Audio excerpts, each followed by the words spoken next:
ప్రకాశం జిల్లా కేంద్రమైన ఒంగోలులో దళిత మేయర్ గంగాడు సునీతకు అవమానం జరిగింది. మాజీ ప్రధాని వాజ్పేయి విగ్రహ ఆవిష్కరణ శిలాఫలకాలంలో పేరు లేకపోవడంతో కార్పొరేషన్ మేయర్ గంగాడ సుజాత ఆవేదన వ్యక్తం చేశారు. ఈ సందర్భంగా ఆమె మాట్లాడుతూ టీడీపీ కార్పొరేటర్ అయిన తమపై బీజేపీ నేతలు ఇలా వ్యవహరించడం బాధాకరమన్నారు. కనీసం ఆహ్వానం కూడా అందకపోవడంతో తమను ఈ సంఘటన తీవ్రంగా కలిసివేసిందని తెలిపారు. టీడీపీ నేతలు అందరి పేర్లు ప్రస్తావించి తమను మాత్రమే ఇలా చూడడం తీవ్ర అవమానం జరిగినట్లనని ఆమె ఆవేదన వ్యక్తం చేశారు. బీజేపీ ఉన్నత నాయకులు ఇక్కడ నెలకొన్న పరిస్థితిపై దృష్టి పెట్టాలని కోరారు.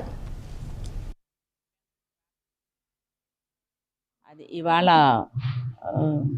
స్వర్గీయ భారత ప్రధాని వాజ్పేయి గారి యొక్క 100 బర్త్డే సందర్భంగా వారి యొక్క శిలాఫలకాన్ని నగరపాలక సంస్థలు ఏర్పాటు చేయడం జరుగుతుంది.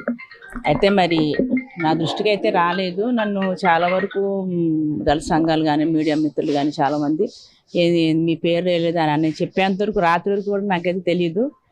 సరే ఇంకా నేను ఇదంతా కొంచెం వార్తల్లో హల్చల్ అయ్యేసరికి రాత్రి బీజేపీ నాయకులు కూడా నన్ను కలవడం జరిగింది. వాళ్ళు చేసిన పొరపాటుకి క్షమించమని వాళ్ళు నన్ను అడగడం జరిగింది.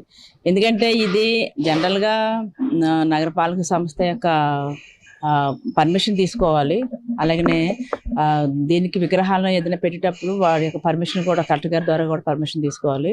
మరి వాళ్ళకి తెలియదు అని చెప్పేసి అంటున్నారు కాబట్టి ఇంక మరి దీన్ని నేను తప్పుగా భావిస్తున్నాను. ఎందుకంటే ముందుగా వాళ్ళు అంత పెద్ద నాయకులు, వాళ్ళకి అంత ప్రోటోకాల్ అంతా తెలుసు కాబట్టి బీజేపీ కాబట్టి ఒకవేళ నన్ను ఏమన్నా నేను టీడీపీ కాబట్టి నన్ను ఏమన్నా వద్దని అనుకున్నారేమో నాకు తెలీదు.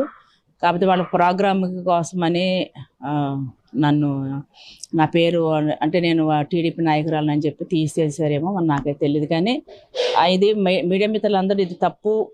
అలాగే దళిత సంఘాలు కూడా దళిత నాయకురాలుగా మరి మేయర్గా నగరపాలక సంస్థలో మరి పెట్టినప్పుడు అందులో కూడా నేను ప్రాతినిధ్యం వహించిన డివిజన్లోనే పెట్టడం జరుగుతుంది. అది ఇవాళ